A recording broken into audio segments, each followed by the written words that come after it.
Hello, everybody, and welcome back to Startup Heroes, the show where we interview local Chattanooga entrepreneurs and learn their stories, their kryptonites, their superpowers, and what they're trying to do. My name is Christopher Wood. I'm Dylan Wizenat.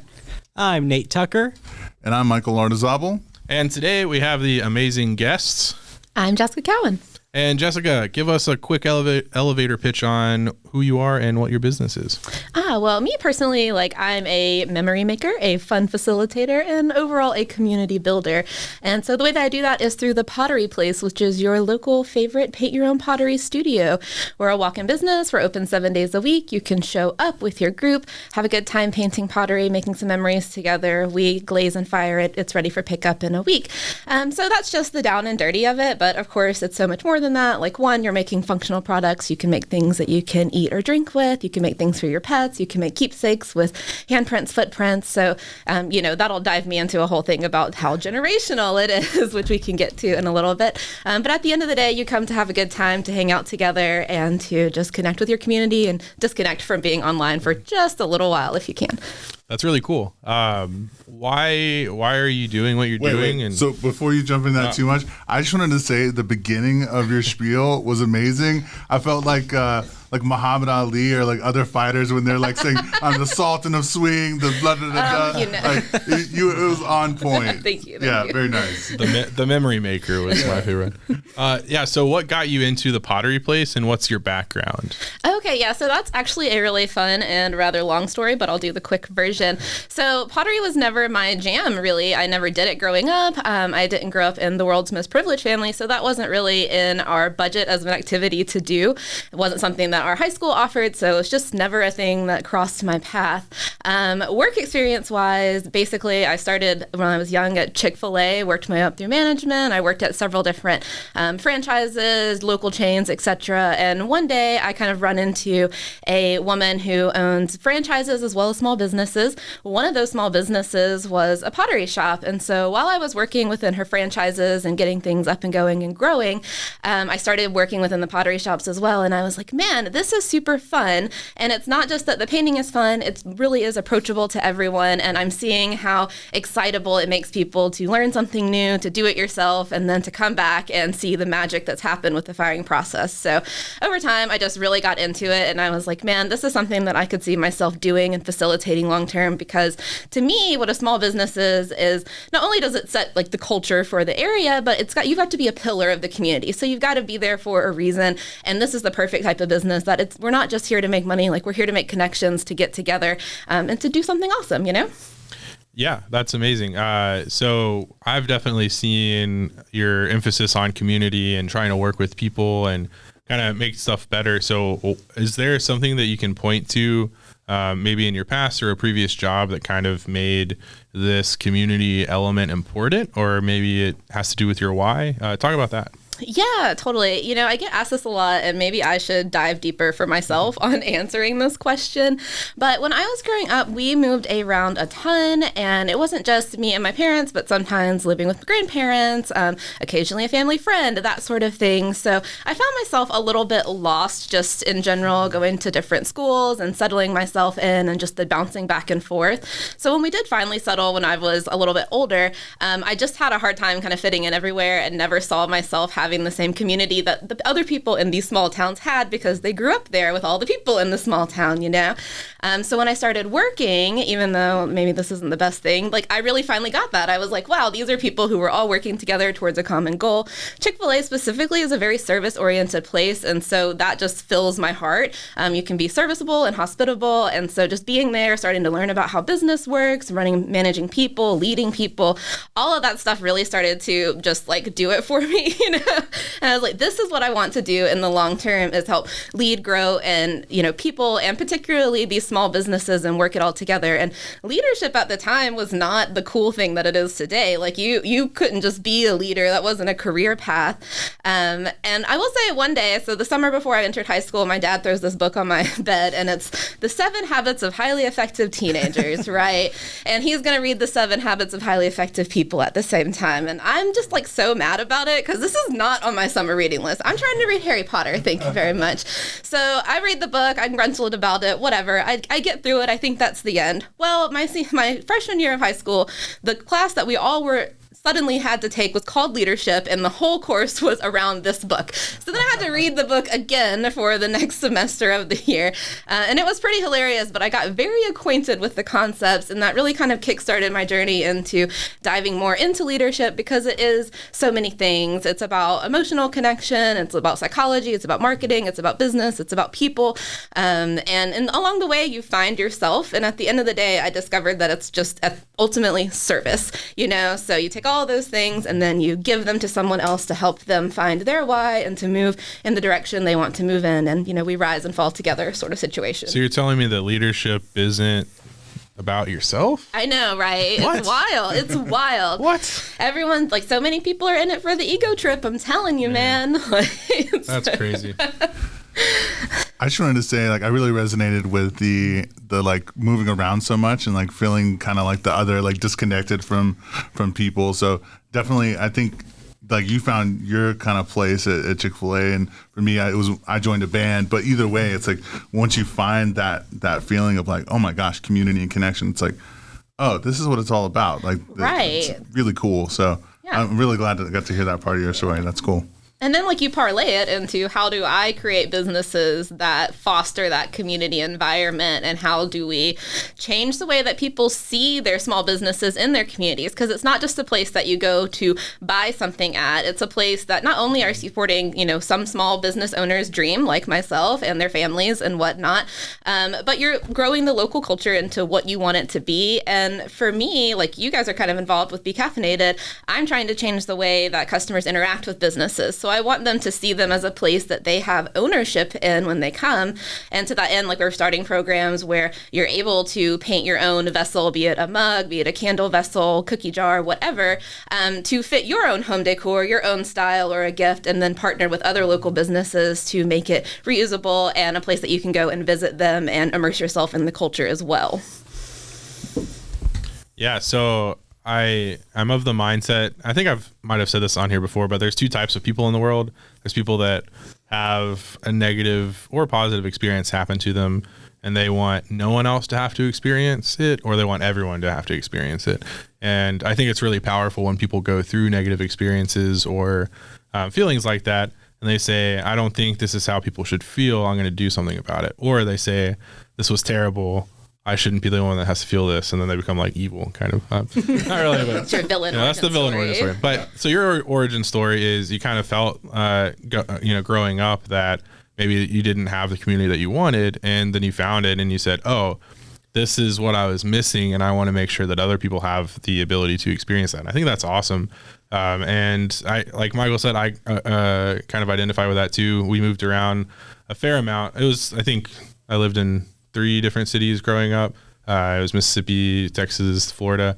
And when I got to Florida, I was in a small school, and half of those people had been in class together since they were in kindergarten.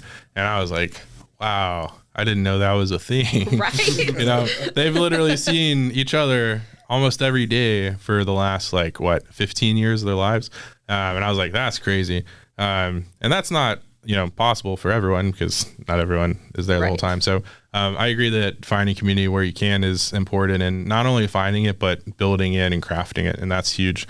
And on that thought, so Be the Change Youth Initiative is a nonprofit we work with that you work with as well. And part of their dynamic is creating communities, because so they're, in the fight for against suicide, and their, mental health advocacy for students and young people specifically. But apparently what everyone's kind of found out is that community is the number one solution for kind of mental health, growth, or how would you say that? Positive mental health. Good mental health skills and yeah.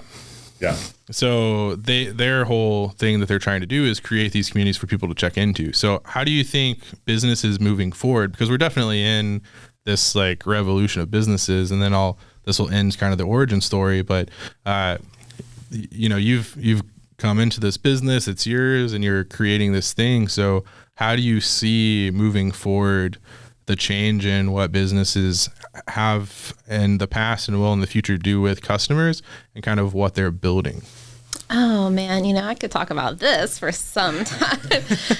So one, I think that when we talk about at least brick and mortar businesses moving forward in the future, they have to be community oriented and experience based. They're not just places that you go and then you pick up something off the shelf and you automatic checkout with it, or even somebody behind a cashier checks you out. Like that's a fun place and that's great, but like where is that third space concept of being able to come and hang out in the sit around zone? I think that you're also going to have to see a little bit of disconnection happening. Like, yes, there's a time and place for app integration and technology. Don't get me wrong. But like at my business, we don't even have a TV in there, which is wild because people will come and try to sell me TV ads. I'm like, well, we don't even have a TV because we just feel like that is a step away from what we're trying to do from the community building aspect. You can watch TV at home and be fed ads all day long. But if you want something, we've got a QR code and you can watch a video and you can opt into that technological experience. But again, like, there are times that it's going to make your day better or your experience better. So don't get me wrong about that. So yeah, like that's a big one. I think you have to have spaces with eclectic seating or just enough seating where you can encourage people to sit around, hang around, be together. Ultimately, we are turning towards a more hospitable environment. I want to see more people, and I think that they are, indulging in hospitality. We're not just transactioning service or products, service. We're doing a whole experience here where you're going to be seen, acknowledged, and taken care of while you're here in our space. And I think that's what people are looking for. And if you can't generate that feeling as a business, a small business, a corporation, what have you, that's why a lot of people don't like corporations, right? Because it all just feels so homogenous and gray. So you want to be eclectic, but you also want to be welcoming, and you want to see people for who they are and appreciate them for who they are and find those moments to offer that connection. So again, more personal and more people around. So people think that people are being replaced by robots and stuff, and they're not. Like, I think people want to be around and they want to connect, and I see lots of people who love working in the service industry because of that exact reason, and I want to see more people transitioning towards hospitality and that sort of thing. Yeah, I'll say we've had an interesting change when we have been interviewing with people as baristas at Be Caffeinated. It's become almost a majority of people that have experienced the customer service that we provided or kind of seen how happy people are that work with us, and they want to either give that same experience to someone else or be at a spot where people are excited and happy to be at. So there's definitely this shift, and we can talk about the Great Resignation all you want and all that, but the shift of priorities away from kind of the nameless, ambiguous, androgynous corporate overlord stuff to, hey, I want to feel good and I want people to care about me and like see me as a person instead of just a cog in a machine. I think that's really exciting. Yeah. Yeah, and like, you vote with your dollars. So, think about that whenever you're shopping places. That's why we say we want people to support small businesses. It's not just because we want them to spend their money with us. It's because we want them to support the community culture, to make that connection. And ultimately, when small businesses close, what happens? Corporations, larger businesses come in, they buy them out. And then we get a loss of labor, a loss of quality, a loss of culture. So, I mean, it's just not good. Why would you do it? Vote with your dollars. Come visit a small business where we want to take care of you. We want to get to know you. We want to be a part of your generational story from here on out. Yeah, no, I absolutely love that so much. And I think it really is, it's kind of interesting because I think if you look back to a simpler time, right, then people were more likely to engage in conversation just anywhere. Like just seeing my dad, for example, the way he interacts with people, it's like he's just in line with people and starts up conversation. I feel like that used to be a lot more regular than it is now because we have these little shields of like, social anxiety. I don't know if the people around me are cool, so let me look at my phone. And it's kind of like it's an opportunity that's fallen to business owners that if you can create that genuine, authentic relationship and be a good experience for people to feel like a human being and to feel seen, then yeah, you can do wonders both for those people, but also it can be a benefit to the bottom dollar of like what you take home, which is really, really cool. So yeah, no, I love that. Love that so much. Super cool. And I want to hop on that, Michael, and say too, like, most people still want that connection. They still want to have that community. It just is, like Jessica is saying, it's really difficult to have that when you're in such a homogenized and corporatized space. But small businesses can offer that third space or third place where people can just gather and enjoy each other while also patronizing something that's in their area. Yeah. Yeah, 100%. I think that's exactly right. Like the desire for human connection has to go somewhere, and then if you just go expecting to have a good time doing pottery or a good time or like get a good cup of coffee, but then you get surprised with like a real human connection, then yeah, that becomes something extra special.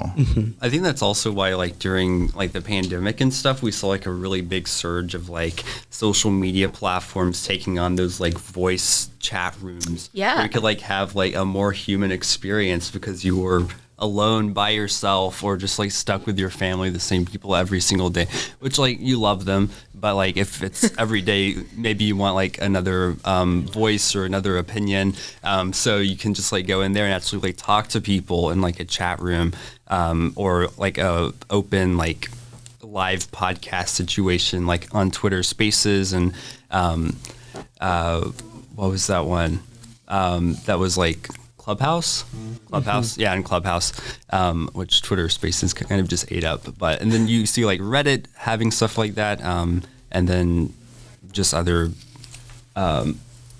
adaptations of that same process. Yeah, and you see that too in like local communities where there's been such a big surge in supporting local businesses, especially because so many local businesses were hit so hard during the pandemic.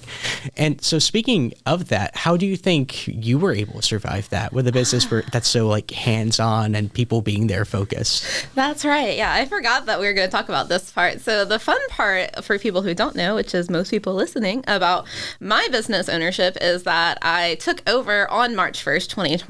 So I had been working in the business and managing for several years. This was the time that it was my time to shine. All the paperwork and the plan was in progress. March 1st, 2020, I signed the paperwork over. I have like literally like $5,000 to my name, but I'm ready to do it. Like we had been working for a long time, and then 2 weeks later, this pandemic hits. And of all the training that I had had in small business, small chain, franchising, there was never a chapter that was like, and during a pandemic, here's what we're going to do. And so while I had a ton of mentorship and support, and of course people who got me to where I was, everyone ended up in like a, hey, it's every man for themselves right now. Like we're all having to make decisions that we've never had to make before. And as much as I want to support you, there is very little knowledge, like experience that I have in this area really to give you good knowledge or feedback. Plus I got my own things to worry about at the moment. So here I am like, well, one, like obviously we had to close like everybody else, so we're completely hands-on. So we did pivot to a to-go model, which was really fun. It was something that was kind of new for our industry as a whole. It's something that I had kind of wanted to get going for a while, but it wasn't for a long time well received. But those of us who wanted to do it just in the pottery community, because we all kind of have to work together as an industry to decide how that looks. And if you can't get everybody on board for something that looks similar, it's just hard to do it.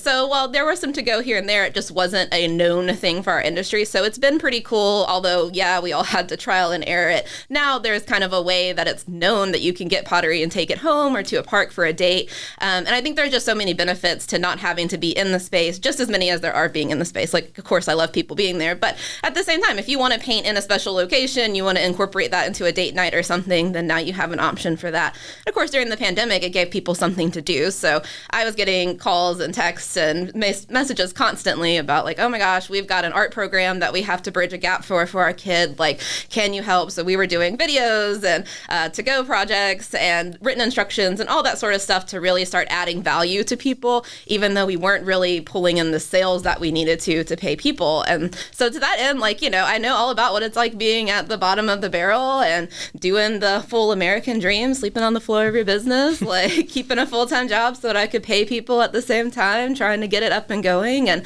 we came out the other side eventually, but of course it was a long road, start to finish, from everything changed, and people's perception of what their job should look like changed. I think that's something that's not talked about enough in the small business world, or people who've been managing, particularly before, during, and after a pandemic, of that crunch time of when we weren't really doing work in our spaces, but we were still paying people because we had run out of things to do. And then trying to transition back into our full service set was really tough because people had changed what they felt like their job should look like. So we had to have a lot of conversations about what does that look like and how do we change the business going forward so that everyone feels happy about their role here. And, I want my working space to be just as a community-oriented environment as I do for the customers who come. So, overall, it was a learning experience, and I'm not happy that a pandemic happened, but I will say that I don't have this great zero to hero story without that pandemic, right? Because the other version of the story is that,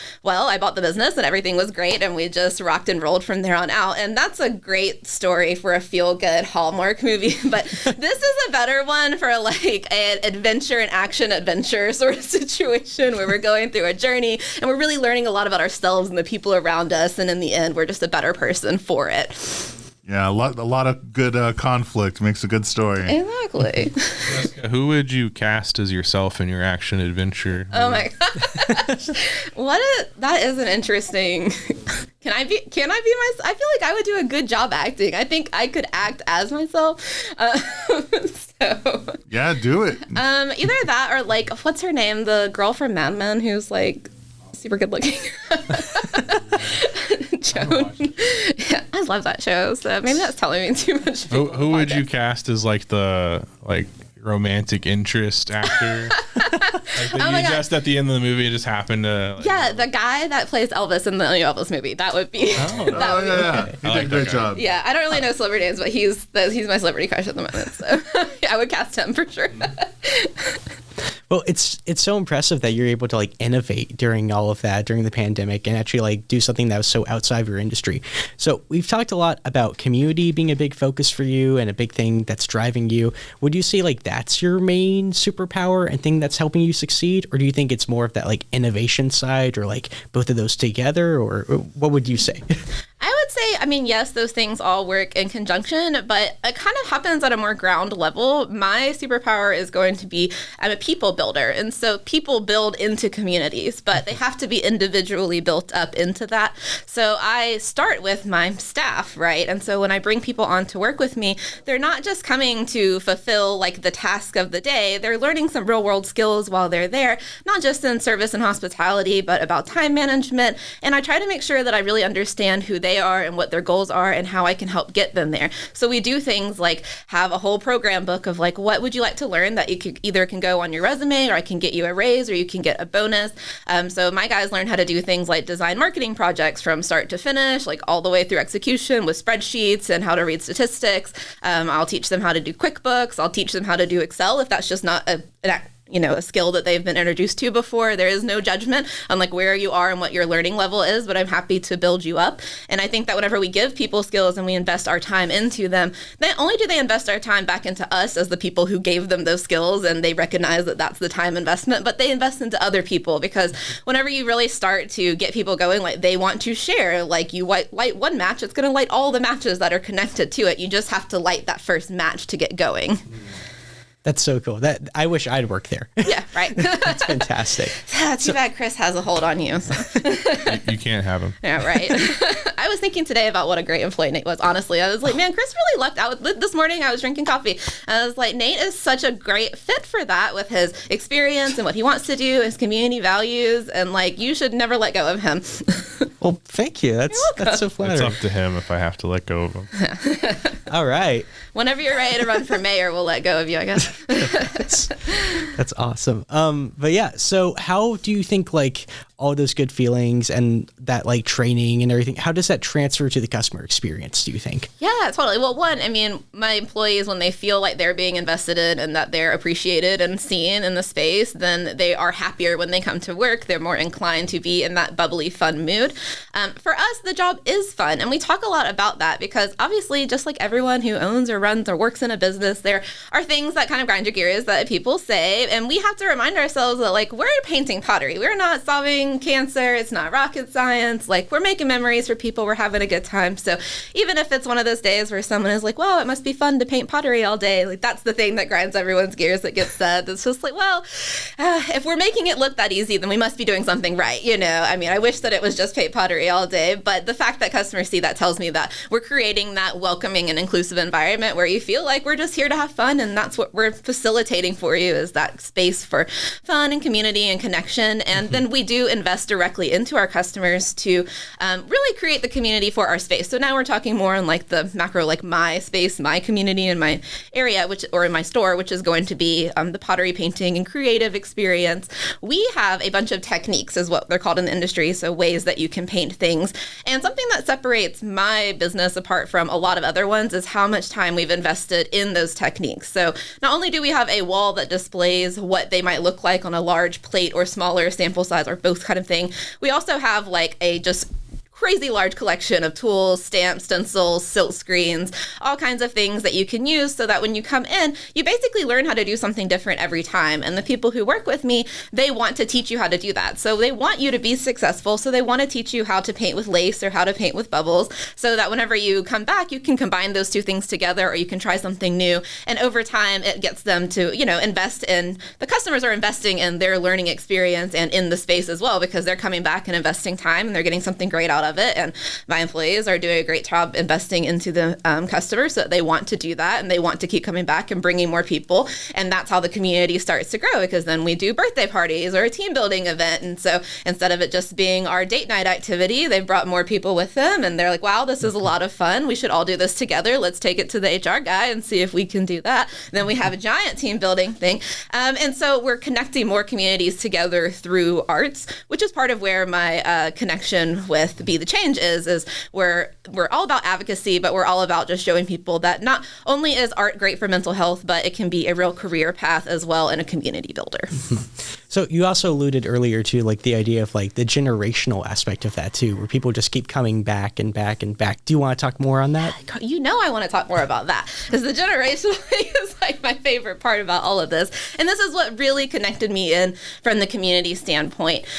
So pottery painting, it starts like, this is a story that I like to tell. So it starts where you come in on your first date and it's a great time. And I literally know people who this is their exact story with my exact shop, where they come on their first date, they have a great time. Well, next thing you know, they're coming on a date. Well, after this date, they go on a walk by the river and they get engaged. Well, then they come back and they paint stuff for their bachelorette party, and they had a great time doing that, and they're sharing their memories with their bachelorette friends, and then they use their mugs at their bachelorette party and the day of the event. Well, then they get pregnant and they come back and they bring the baby with them, and we get to do footprints and handprints, and we learn all about how fun the wedding was, and everyone tells me all the great stories. And then I get to see the baby over the next couple of months, 6 months, the holidays come, we get to do that first painting, the first bumpkin print, the first feet prints at Christmas time. And so that whole first year comes by. Well, then we're doing milestones. Next thing you know, the kiddos are getting older. They're coming to art camps. Well, then they're getting a little bit older than that. They're bringing their first dates around, and grandparents are coming by. And we're just, next thing you know, all the family has been involved at some point or another.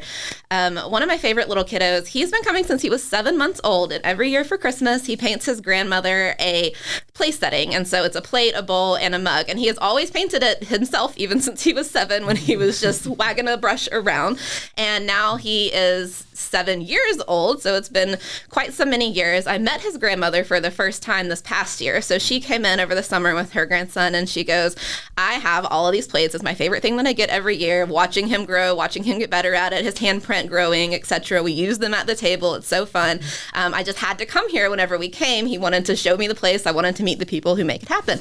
And so, like, of course, we painted some stuff. And the thing is this little boy is just getting so good at being creative because he's always had the space to do that. And so he's putting colors together. He's really focused on the project, and he has kind of that next level skill set. And then Christmas comes around, he comes back and he paints his plates for the year, and they look even better than they did the year before. And then they go to grandma and she sends me a picture, and we all just get to be involved together. And that's what it's all about, is just being together, being involved, and in part of each other's stories. That is so amazing. And it really felt like you took me on a journey. Thank you. Like, it was like, not in the sad way that Up is, like the movie Up, like that opening sequence is so beautiful. It's like the beautiful parts of that we get to see over and over again. Like, that's really, really cool. Nice. So we went through your origin story, we went through your superpowers, and now we're getting to your kryptonite. Dun, dun, dun. So with that being said, what is your kryptonite? And to play off that, what drains you whenever you're doing it or you're around it? Okay. Yeah. Well, I'm going to start with the drains me thing, and then we'll go back to kryptonite. Because what really drains me is people who do not have an abundance or a positive mindset. Because, like, honestly, it really is, to a large extent, a choice for the way that we choose to approach the day and situations. And for me, I can always find, like, a way to make it fun, even if we're mopping the floors, a way to be positive about it. And I want to have people around me who also want to be positive, see that there is abundance in the world. And that includes the business owners that I work with and people that I do like personal consulting with. Like, there is enough room in this world for all of us to do all of the things and to help each other. And I really believe that. And so it is so draining for me to be around people who are either just all about themselves personally, or just constantly negative, or like, well, I don't want to partner with you because you've partnered with someone that does a similar but adjacent thing to what I do, and I'm just like, all right, well, I got your number, pal. If you don't want to help everybody grow, then you do you. You can be an island if you want to be an island, but I want to be part of a community. And so that's how we, it all comes back to it. That's how we're going to be part of communities. So my kryptonite, I also hate people who are not on time. So like punctuality. Yes. Oh, no. Our point of contention has come up.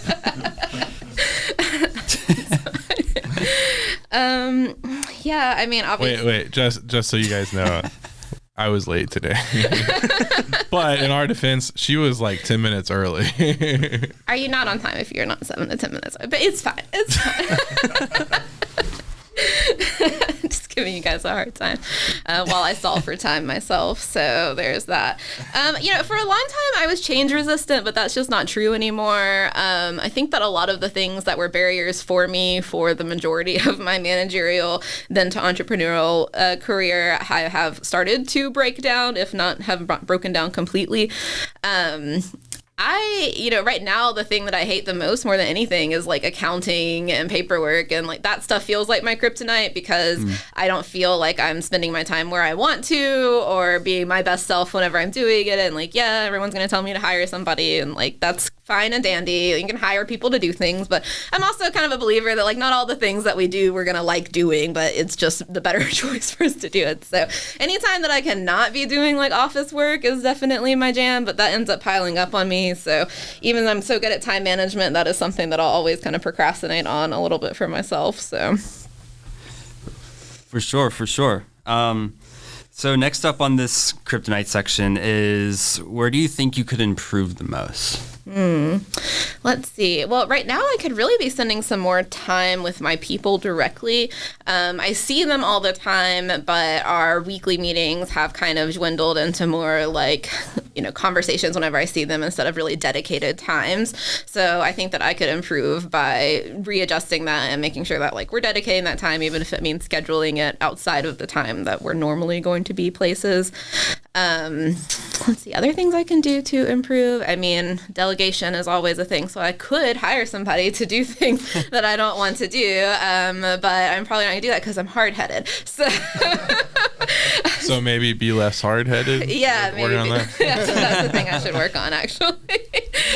So letting go a little bit,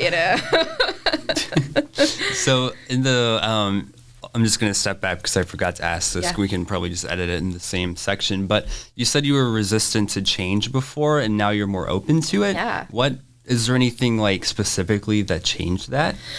I wouldn't say anything specific, but I will say the pandemic was really a catalyst for having to change because I've always been a data-oriented person. So when I say resistant to change, it's not that I'm opposed to change. Like, I'm all about change if you can prove to me why we should be making the change. But change for change's sake is never really just my jam. And I feel like a lot of business owners and managers and whatnot get kind of caught up in that, like, what I need to do is change something, and that will solve all my problems, without really thinking through what those steps look like or what the success end would look like at the end of the day. It's like couple that's having marital issues and they decide to have a kid to save the marriage. Right. Like that's not what you need. You need to focus on the root issues of what's really going on. So then I will say that when the pandemic came, like not only did we have to change our business model, which forced a huge level of change in general, but at the same time we had to be open to doing things in short bursts, which was never really a thing that I like to do. If you're going to start something, do it for a long time. But during the pandemic, we kind of had to be like, you know what, we don't offer clay as a walk-in thing, but because we have so many kids who need to bridge gaps for art programs, like let's get some clay here and make some little clay kits. And we had a whole clay part on our website, but we only did that for the pandemic, and then we pulled it back because that's not our business model. It's not the thing that we do. But I was more than willing to, one, try it, and two, do what I had to offer something of value to the community. And so going forward, I think that really has helped me, plus all the research and whatnot that I've done. But I think that just those trying and realizing that like people aren't going to be mad when if you do something new and then take it back, as long as it's not like happening all day, every day where there's no consistency. And do you think communication with the customers is important there, like being transparent about what you're doing? Yeah, absolutely. And I think there's something to be said too about training your customers. And so that's what I like to use our social media for. And maybe that makes me unpopular in some realms of social media because it's not just like fun content. But I think for our industry, it's the thing that makes sense where we can give you that value by having tutorials and how-tos. And yeah, there's some behind the scenes stuff, but like the real value in there is going to come to the information that you can learn and being able to train the customers and saying like, hey guys, this is the thing that we're doing and here's how it works, or whatever I did the Be Caffeinated mug, like why should you join the mug club, and here's 3 reasons why, and like here's how you're going to get into the mug club and what you're going to do. And that solves a lot of the questions because people know, like they can see it, they see the video, it's easy to understand. They're like, great, this is how it works. And we do have some things that we have QR codes linked to videos that say those exact informations. And something that like my staff wants to work on for this year is really dialing more into that so that customers have similar access to the training that I do with them. So at the last staff meeting where we were trying to set direction for the year, they said, what we'd really love to see is you do a training video where you say it the way that you say it with your energy and do all the mixing and stuff and have a QR code that we can play that exact video where you show the demonstration and like really get the good words and out there. And I'm like, you know what? I think that's a great idea because yes, we do a great job at getting to the tables and working with people, but at the same time, we have 80 seats in our studio, so you can't talk to every single person the entire time, even if we're at a full staff. So that's where technology comes into play, and we're bridging the gaps. And again, we're adding that like training aspect into it. And then once people know how it works, they're willing to come back, and now they know that they can ask questions is the other thing. So I like that part too. I think a lot of customers don't think that they can ask questions because they think that the people who are there don't really want to be there or don't really want to help them. It's like at the beginning of Disney World rides where you have the TV screen and like Kronk from Emperor's New Groove is like the flight attendant, and he's like, this is what you're gonna do and this is how you fasten your seatbelt, and then he makes a funny joke, and yeah, it's part of the experience and everyone right. shares it. Exactly. So you should get Kronk from Emperor's New Groove to do it. Okay. All right. So, thank you for that. I do love Emperor's New Groove. It's like one of my favorite Disney movies. So, if you were to go all the way back to wherever you first started your business, yeah, but you know what you do right now, what would you do different, if anything? That's a tough question because of my starting being a transition of ownership. I do have a lot of experience with starting businesses start to finish in like local chains, growing independent businesses and whatnot. And so I think the thing that I would tell my younger self is like, girl, like you need to be reading all day, every day. Like there's so much information, you could never have enough of it. And learning the way that people communicate to each other, people's learning styles, like that's going to help you show up better for them. And so I think that's probably the number one thing that I am most proud of investing my time into is that emotional intelligence. And so, yes, we have a training program, but when people come on to work with us, I say, this is our training program, but it does happen. And there's an audio version, there's a visual version, there's a textual version, like I've got it all here. You tell me what your learning style is and I will adjust and tweak to you so that we can learn the information. And that's something that my staff appreciates because they can come to me and say like, hey, this is an issue that I'm having. And like, how do I communicate communicate this with a customer, or this is an issue that I had, or this is some information I'm trying to get across. Like, how do I step into that energy, that you have, and so I can help them with that? Because if you've never been taught how to do it, it's hard. And that's what leaders are here for. Like, we're here to facilitate people's success. We want them to be happy and successful, and that's how we're going to facilitate it. Yeah, 100%. I feel like that's a kind of a common thing in terms of, I think early entrepreneurs, aspiring entrepreneurs tend to be like, what skills and like technical specific information am I lacking?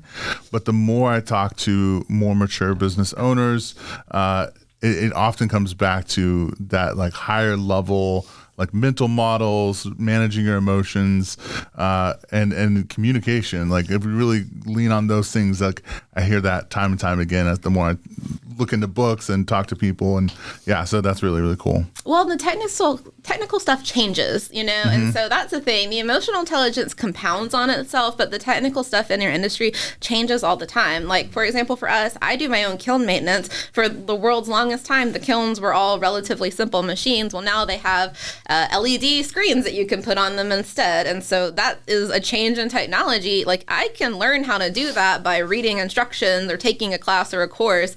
I can't really compound 15 years worth of emotional intelligence learning just by going to a one-off course, Yeah,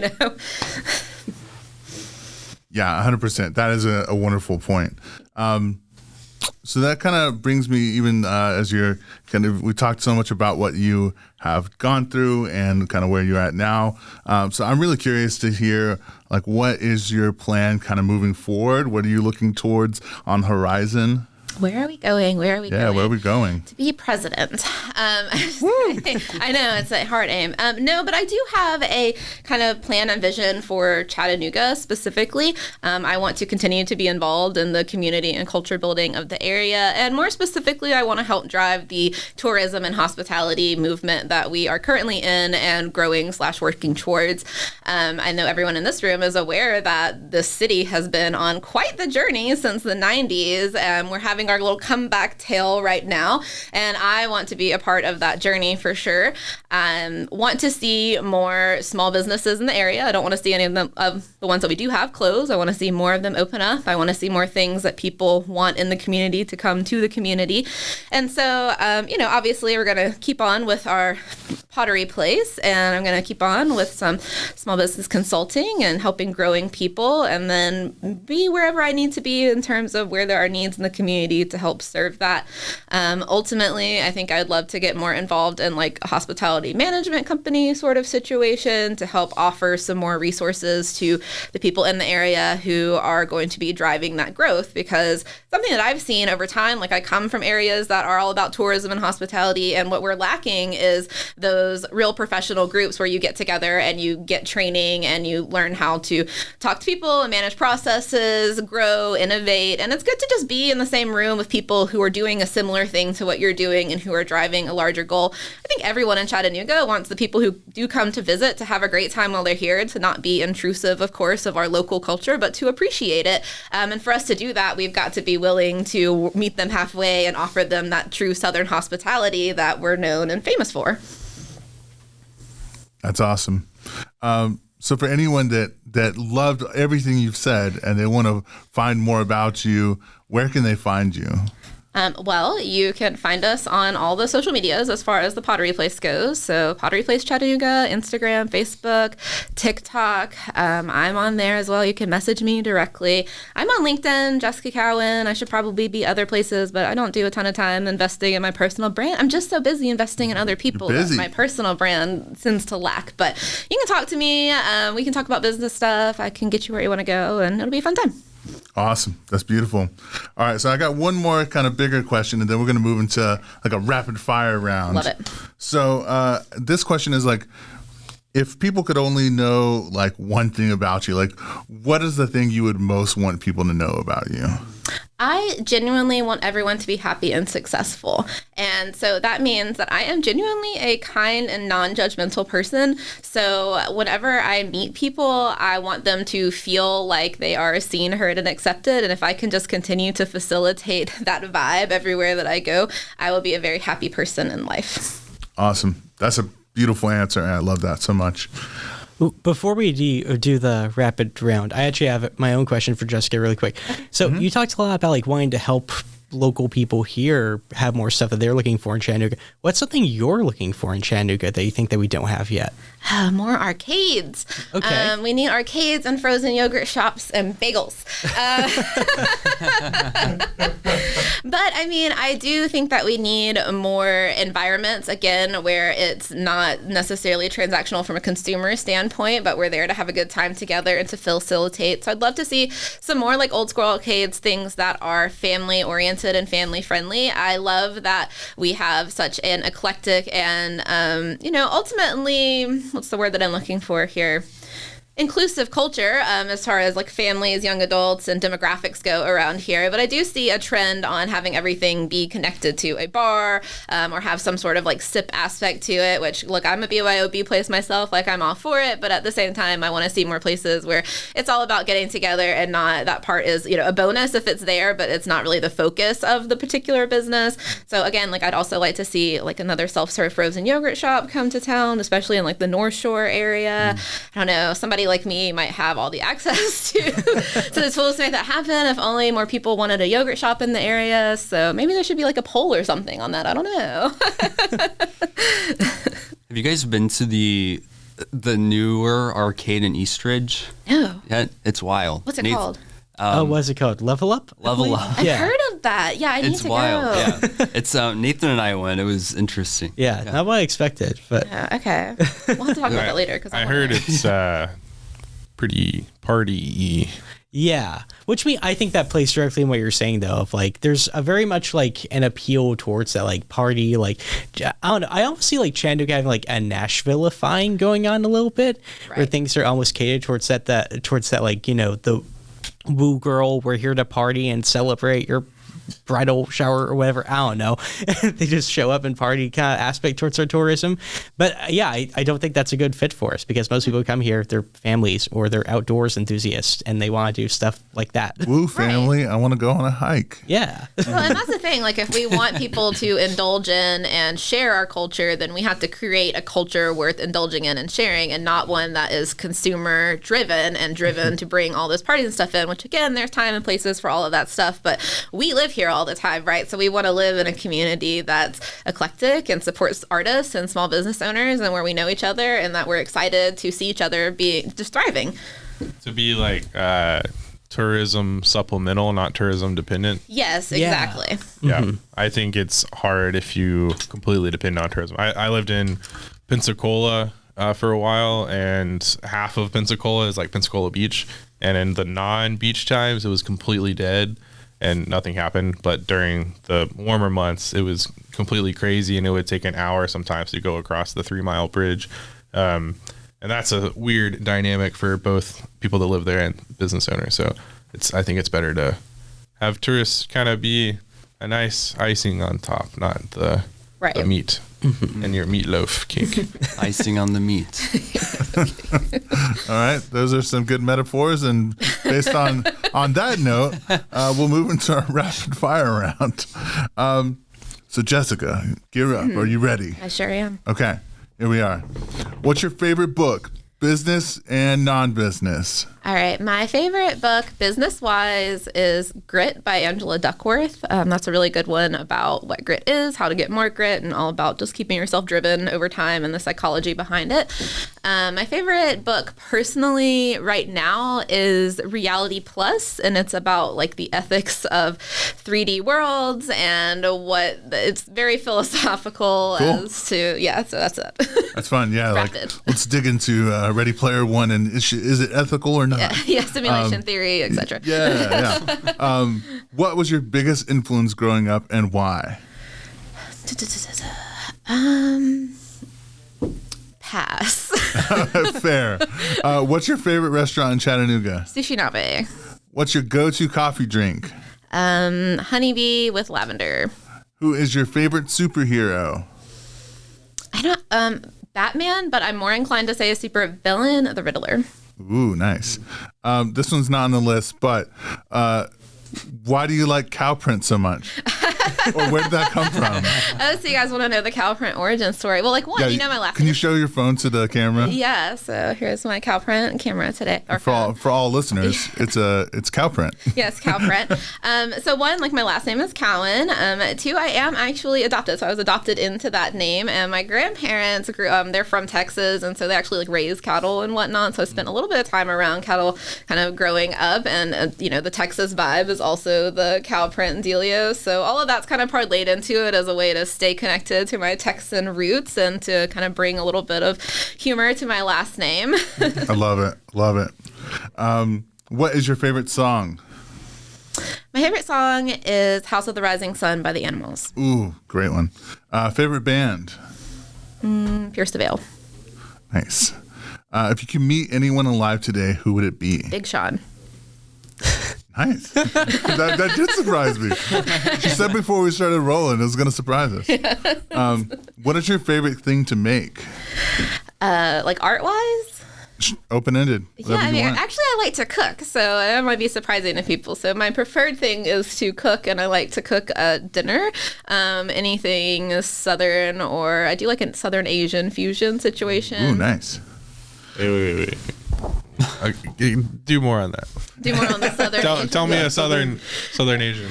Okay, so I do like a honey sriracha Brussels sprout with a miso soup and some stir-fried vegetables, but they have more of like a Cajun twang to them, and then little rice balls. That's what I wanted. Yeah, Nice. now I'm hungry. All right, last one on the list, unless anyone else throws a curveball at you. Harry Potter, Star Wars, or Lord of the Rings? I was a Harry Potter girl all the way, but really like Lord of the Rings is where I resonate as far as like the journey, you know? Yeah. But like I do love Harry Potter. I've read all the books, seen all the movies. I was at all the book premieres growing up at midnight and whatnot. So I think I would choose Harry Potter over the two. Cool. Yeah, that is a hard question. Yeah, it is a tough one. What's your why? My why? Well, Rapidly. Community. I'm just kidding. Take your time. And like described in one word, community. Really, like I am driven by the success of others, and so that is my probably top quality as a leader and most misunderstood quality around everyone else that I ever meet, because that is what I want. Is I want people to be successful. So my why is community building and people building. I would honestly argue that community is a consequence of your why. Oh, what do you think my why is? No, I'm saying if your why is helping or building people up to become successful, I think community is just what happens after you do that. I agree with that because, at the end of the day, everyone is waiting for someone to take a chance on them. And we all need someone that sees that in us, helps fan the flames a little bit, gives us opportunities where they can. Like, no one's going to hand you the world, but I'm sure we all have stories of somebody who at a pivotal moment gave us a thing that really helped move us forward in life. So I want to be that person for other people. And I think that's why the hero's journey dynamic is so attractive to people the whole Lord of the Rings, I have this powerful ring that was given to me and I'm just this average guy with huge feet, Right. But yeah, I agree. And I think we've talked about this before, but the opportunity gap kind of dynamic is something that is integral to my why. And it sounds like it's yours too. And giving people the chance to do what they want to do and it not hold them back just because of who they happen to be born to or surrounded with or whatever. So yeah, the inconsequential things are the things that you just have no control over. But again, there are so many talented people out there that just need to be around and connected to the right people. And let's do that, They need their match to be lit. They need their match to be lit. You're right. All right. Cool. Do you have any final thoughts for us? No, I think this was a really fun and productive conversation. I agree. Well, that's been this episode of Startup Heroes with Jessica with the Pottery Place. Thanks for being on here today, Jessica. Thanks for having me, guys. Yep. We'll see you next time. And make sure you're following all the stuff with the things and the doodads, But thanks for listening. This is Chris and the team at HiveThink. And we have some seminars rolling out in the next couple of months in Chattanooga about leadership. So check out our website.